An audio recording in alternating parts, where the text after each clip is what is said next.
Hello बच्चों, मैं मनीष करदम और आपका मास्टर करदम यूट्यूब चैनल पर हार्दिक स्वागत है। देखिए, मैं आपको पढ़ाने जा रहा हूँ क्लास 10 सब्जेक्ट एसएसटी में पार्ट हम पढ़ रहे हैं हिस्ट्री का चैप्टर नंबर 2 और भारत में राष्ट्रवाद का उदय। मैं आपको इससे पहले पार्ट 3 पढ़ा चुका हूँ, पार्ट 1, पार्ट 2, पार्ट 3। आज हम इसी चैप्टर का पार्ट नंबर पढ़ेंगे 4, पार्ट नंबर 4। तो मैं आपको पार्ट नंबर 1 में बता चुका था गांधी जी का जन्म, गांधी जी कब साउथ अफ्रीका गए, कब साउथ अफ्रीका से भारत वापस आए। फिर उसके बाद मैं गांधी जी के सत्याग्रह बता चुका हूँ आपको।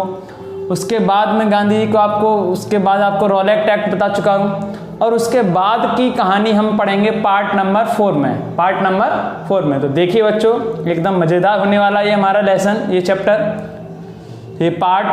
तो ध्यान से देखिए। अब देखिए, भारत में रॉलेट एक्ट आता है 1919, 18 मार्च 1919। 19 मार्च 1919 को वो लागू हो जाता है और रॉलेट एक्ट की सारी घटना घटित हो जाती है। जलियांवाला बाग हत्याकांड हो जाता है और उसके लिए आपको बता चुका हूं मैं, 2 कमेटी बनती है जांच के लिए। एक अंग्रेजों के द्वारा बनाई जाती है जिसका नाम था हंटर कमेटी, और एक मदन मोहन मालवीय के द्वारा बनाई गई जिसका नाम क्या था, तहकीकात कमेटी। और आप देख सकते हो उसमें REH डायर और MO डायर ने कितना भयानक जलियांवाला बाग हत्याकांड को अंजाम दिया था। उससे आगे का पार्ट हम पढ़ेंगे पार्ट नंबर 4 में। देखिए, जब भारत में समय था आपका 1919 का समय था, तो भारत में एक वायसराय थे। उन वायसराय का नाम था लॉर्ड चैम्सफोर्ड। क्या नाम था? Lord Chelmsford. भारत में ये वायसराय थे 1919। तो महात्मा गांधी लॉर्ड चैम्सफोर्ड के पास पहुंचते हैं और कहते हैं, लॉर्ड चैम्सफोर्ड के साथ से कहते हैं कि लॉर्ड चैम्सफोर्ड, आपने जैसा हमसे वादा किया था कि 1918 में जो प्रथम विश्व युद्ध हो रहा है उसमें लड़ने के लिए आप भारतीय सैनिक हमारे पास भेजिए और हम आपको क्या दे देंगे, आज़ादी।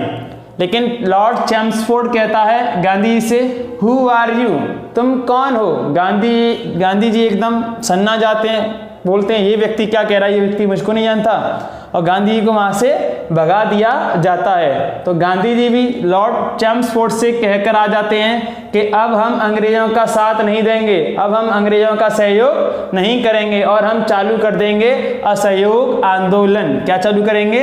असहयोग आंदोलन। ये गांधी जी कहकर वापस आ जाते हैं। किससे? लॉर्ड चैम्सफोर्ड से, जो 1919 में भारत का कौन था? वायसराय। कौन था? वायसराय। तो देखिए अब आगे क्या होता है।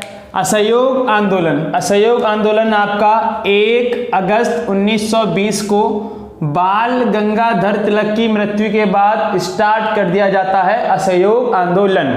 और असहयोग आंदोलन में गांधी जी के द्वारा कह दिया जाता है कि मैं 1 वर्ष के अंदर स्वराज दिला दूंगा। किस आंदोलन के तहत? असहयोग आंदोलन के तहत। गांधी जी ने क्या कहा कि मैं 1 वर्ष में स्वराज दिला दूंगा। ये गांधी जी के विचार थे जब उन्होंने असहयोग आंदोलन स्टार्ट किया। तो असहयोग आंदोलन कब स्टार्ट कर दिया गांधी जी ने? 1 अगस्त 1920 को। 1 अगस्त 1920 को असहयोग आंदोलन स्टार्ट कर दिया। किसकी मृत्यु के बाद? बाल गंगाधर तिलक की मृत्यु के बाद असहयोग आंदोलन स्टार्ट कर दिया। और गांधी जी ने इस असहयोग आंदोलन में कुछ शर्तें रखी। शर्त थी कि सरकारी स्कूलों को बंद कर दो, कॉलेजों को बंद कर दो, वकालत करना बंद कर दो, शराब की दुकानों पर धरना देना स्टार्ट कर दो, विदेशी कपड़ों में आग लगा दी जाए। ये किसकी शर्तें थी? गांधी जी की। किस आंदोलन में? असहयोग आंदोलन में गांधी जी ने ये शर्तें रखी। सभी व्यक्तियों ने गांधी जी की शर्तों को माना और जैसा गांधी जी ने कहा वैसा उन्होंने किया। भारत के लोगों ने, सभी भारत के लोगों ने सरकारी स्कूलों को बंद करवा दिया, सरकारी स्कूलों में जाना बंद कर दिया, कॉलेजों में जाना बंद कर दिया, वकालत करना छोड़ दिया, शराबों पर धरने स्टार्ट कर दिए और विदेशी कपड़ों में क्या लगा दी?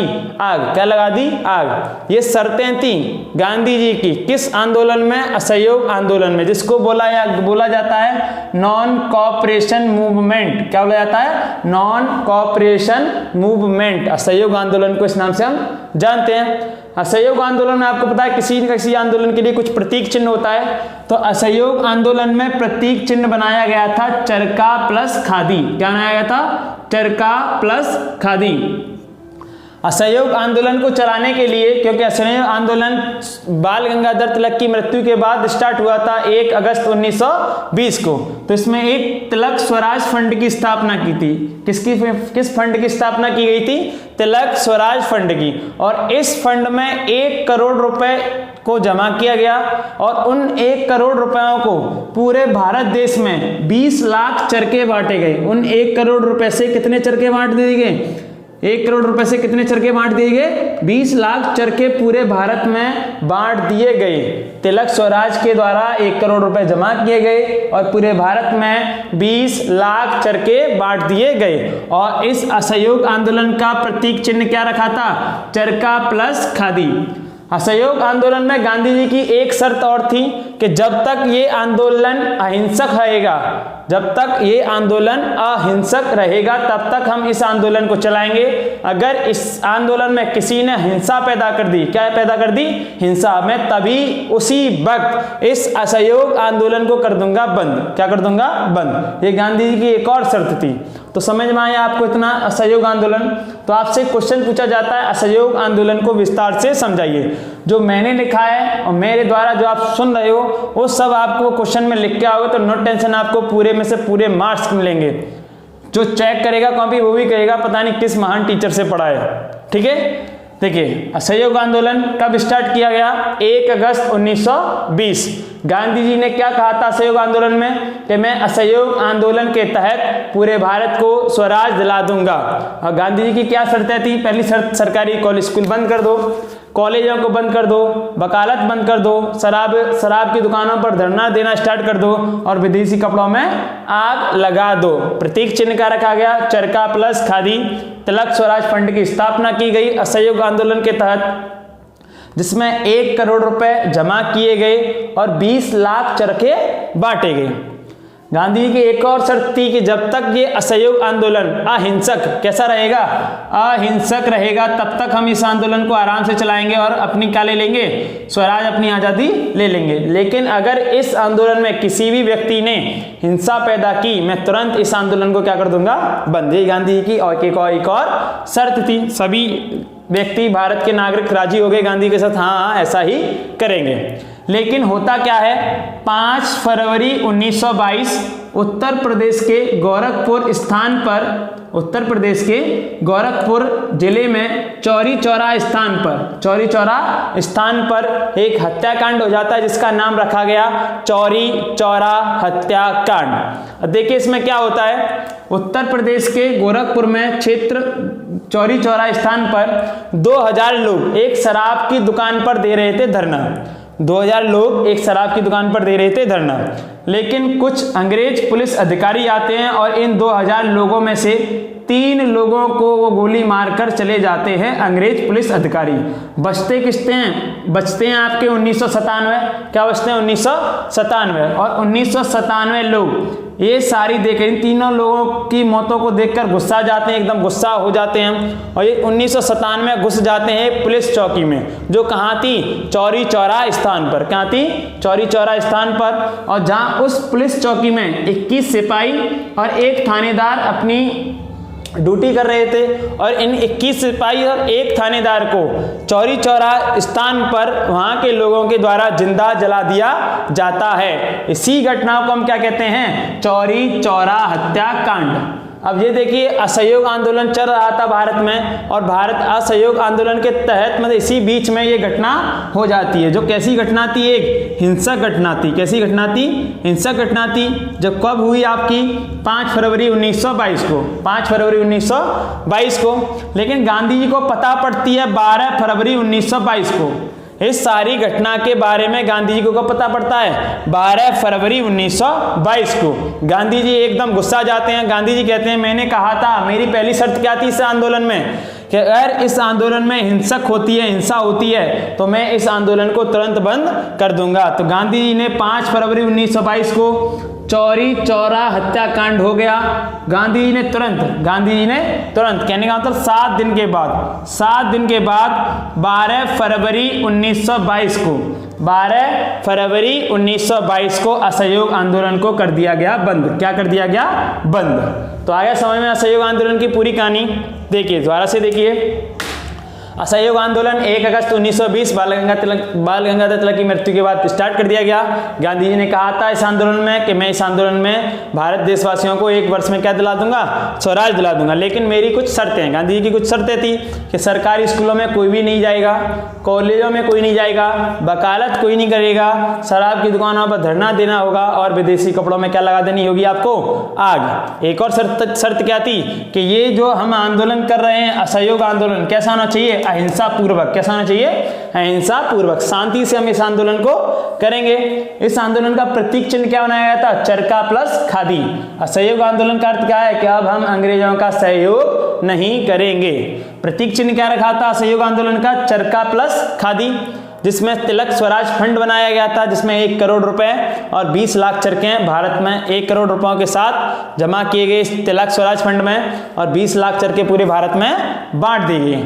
लेकिन इसी बीच क्या हो जाता है, 5 फरवरी 1922 को उत्तर प्रदेश का एक जिला है जिसका नाम है गोरखपुर, और गोरखपुर में एक क्षेत्र पड़ता है जिसका नाम है चौरी चौरा। क्या पड़ता है, चौरी चौरा। वहां एक शराब की दुकान पर 2000 लोग दे रहे थे धरना। तो अंग्रेज आते हैं, कुछ अंग्रेज आते हैं, अंग्रेज सिपाही 3 लोगों को गोली मारकर चले जाते हैं। बचते किसते हैं, 1997 लोग। ये लोग एकदम गुस्सा जाते हैं और चौरी चौरा पुलिस चौकी में घुस जाते हैं, और वहाँ 21 सिपाही और 1 थानेदार कर रहा था ड्यूटी। क्या कर रहा था, ड्यूटी, और उनको 22 लोगों को क्या कर देते हैं, जिंदा जला देते हैं। गांधी जी को ये बात पता पड़ती है 12 फरवरी 1922, मतलब ये जो घटना हुई थी उसके 5-7 दिन के बाद, और गांधी जी तुरंत 12 फरवरी 1922 को असहयोग आंदोलन कर देते हैं बंद। क्योंकि उन्होंने क्या कहा था, अगर इस आंदोलन में कोई भी हिंसा करेगा तो मैं इस आंदोलन को क्या कर दूंगा, पूरी तरह से बंद। क्या कर दूंगा, बंद। इतना समझ में आया बच्चों आपको, नोट कीजिए इतना।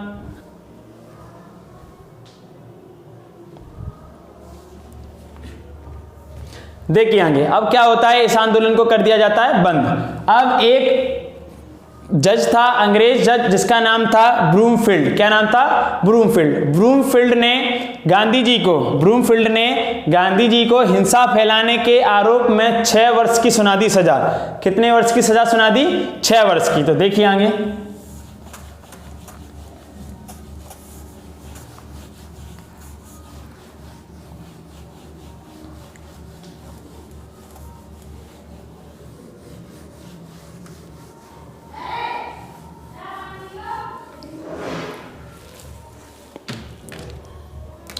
एक अंग्रेज जज था। कौन था, अंग्रेज जज, जिसका नाम क्या था, ब्रूमफील्ड। क्या नाम था, ब्रूमफील्ड। ब्रूमफील्ड ने गांधी जी को हिंसा फैलाने के रूप में, किसके रूप में, हिंसा फैलाने के आरोप में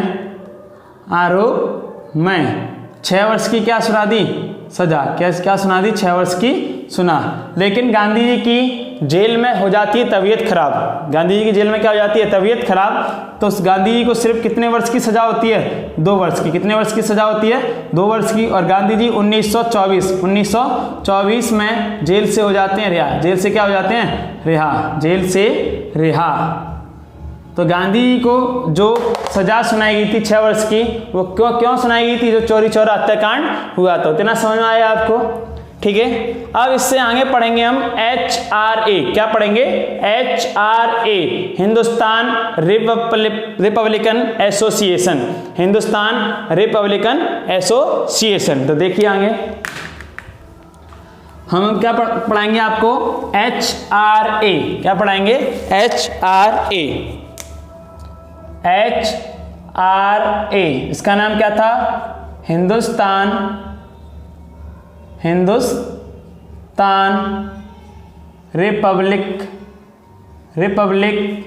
रिपब्लिकन एसोसिएशन।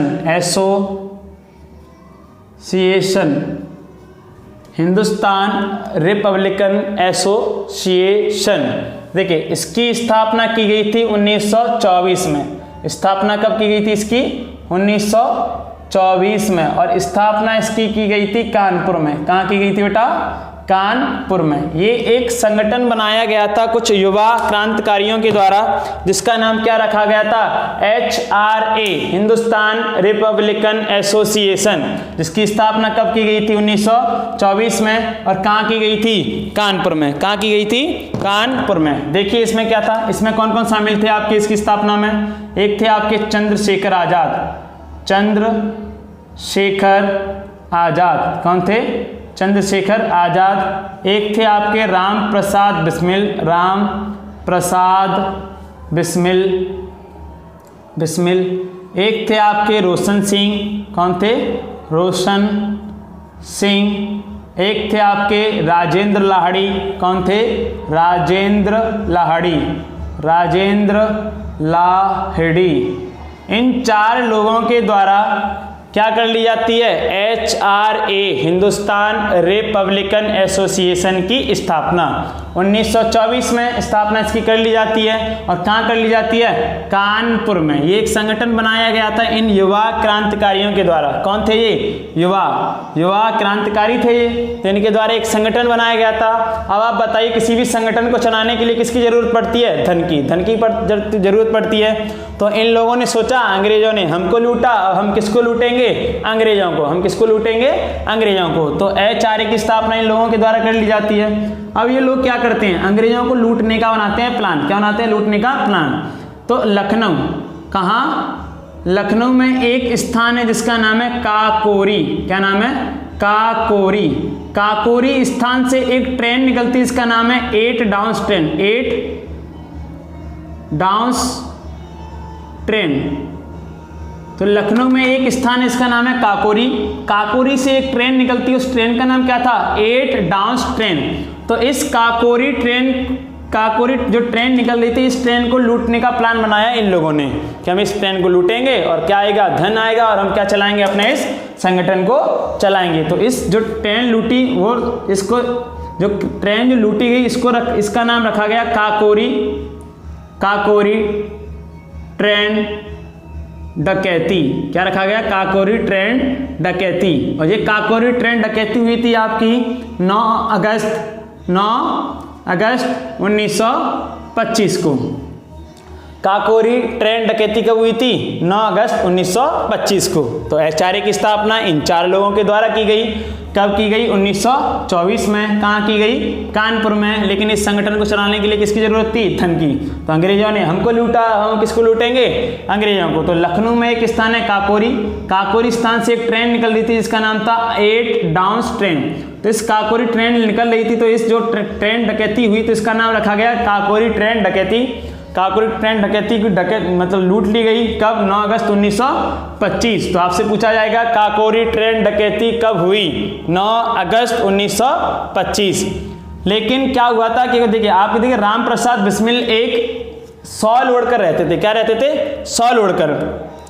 जब काकोरी ट्रेन डकैती हो रही थी, तो राम प्रसाद बिस्मिल जब सोना लेकर भाग रहे थे, खजाना लेकर भाग रहे थे, तो इनकी सॉल गिर गई वहीं। क्या गिर गई, सॉल वहीं। काकोरी ट्रेन जो डकैती हो रही थी, वहीं स्थान पर इनकी राम प्रसाद बिस्मिल की गिर गई सॉल। लेकिन चंद्रशेखर आजाद भागने में तेज थे, और चंद्रशेखर आजाद तुरंत अपना सामान मतलब जो उठाना था उठाया और तुरंत भागे। लेकिन राम प्रसाद बिस्मिल की सॉल वहाँ डरी रह गई। अंग्रेजों को मिली राम प्रसाद बिस्मिल की सॉल, उस पर मोहर लगी हुई थी जहाँ राम प्रसाद बिस्मिल अपनी सॉल को धुलवाते थे। तो उस धोबी के पास पहुंचा गया अंग्रेजों के द्वारा। उस धोबी ने बताया कि ऐसे प्रकार के कानपुर में एक व्यक्ति हैं राम प्रसाद बिस्मिल, ये उनकी सॉल है, ये वहां पर मुझको धुलवाते हैं। और राम प्रसाद बिस्मिल को पकड़ लिया जाता है, राम प्रसाद बिस्मिल को पकड़ लिया जाता है। कहने का मतलब इस काकोरी ट्रेन डकैती में टोटल 27 लोगों को पकड़ा जाता है। कितने लोगों को पकड़ा जाता है, 27 लोगों को। कुछ लोगों को फांसी दे दी जाती है, और कुछ लोगों को अंडमान निकोबार की काला पानी जेल में सजा दी जाती है। और जेल का नाम क्या है, सेलुलर जेल। क्या नाम है, सेलुलर जेल। जिनमें से एक व्यक्ति कौन थे आपके, राम प्रसाद बिस्मिल, जिनको फांसी दी जा रही थी। और राम प्रसाद बिस्मिल का एक प्रसिद्ध नारा आपने सुना होगा, सरफरोशी की तमन्ना अब हमारे दिल में है, देखना है जोर कितना बाजुए कातिल में है। किसका नारा था, राम प्रसाद बिस्मिल का। आए इतना समय में और HRA संगठन हो जाता है बंद, क्योंकि उनके लोगों को, नेताओं को क्या दे दी जाती है, सजा और फांसी की की फांसी हो जाती है, कुछ को सजा हो जाती है। लेकिन चंद्रशेखर आज़ाद पहुंच जाते हैं दिल्ली। कहाँ पहुंच जाते हैं? दिल्ली। और दिल्ली में मिलते हैं वह भगत सिंह, सुखदेव, राजगुरु के साथ में जाकर वह मिल जाते हैं। और ये सारी घटना जो हो रही होती है चंद्रशेखर आज़ाद किसको बताते हैं जाकर? भगत सिंह को, भगत सिंह, राजगुरु और सुखदेव को। अब देखिए जैसे ही चंद्रशेखर आज़ाद दिल्ली पहुंचेंगे तो उन्हें सारी घटना को बताएंगे। भगत सिंह कहेंगे आपने HRA की स्थापना की कानपुर में, अब हम स्थापना कहेंगे दिल्ली में स्थापना करेंगे HSRA, Hindustan socialist Republican, Hindustan socialist Republican. तो अब दिल्ली में जाकर यही HSRA क्या बन गया? HRA क्या बन गया? HSRA, Hindustan socialist, Hindustan socialist Republican association, Hindustan socialist Republican association. तो ये आपको समझ में आया। काकोरी ट्रेन डकैती कब हुई? 9 अगस्त 1925। कहाँ हुई? लखनऊ में। कहाँ हुई? लखनऊ में। इस काकोरी ट्रेन डकैती के तहत कितने लोगों को पकड़ा गया? 27 लोगों को। कुछ लोगों को फांसी दे दी गई। जो फांसी दी गई उनमें से प्रसिद्ध कौन थे? राम प्रसाद बिस्मिल, जिनका एक प्रसिद्ध नारा था सरफरोशी की तमन्ना अब हमारे दिल में है। लेकिन बच निकले थे यहाँ से चंद्रशेखर आज़ाद, और चंद्रशेखर आज़ाद बच निकलकर पहुंच जाते हैं दिल्ली। कहां पहुंच जाते हैं? दिल्ली। तो देखिए आगे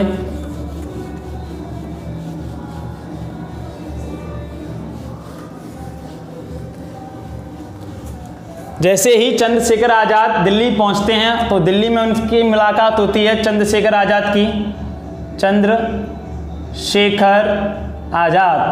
चंद्रशेखर आज़ाद की मुलाकात होती है भगत सिंह,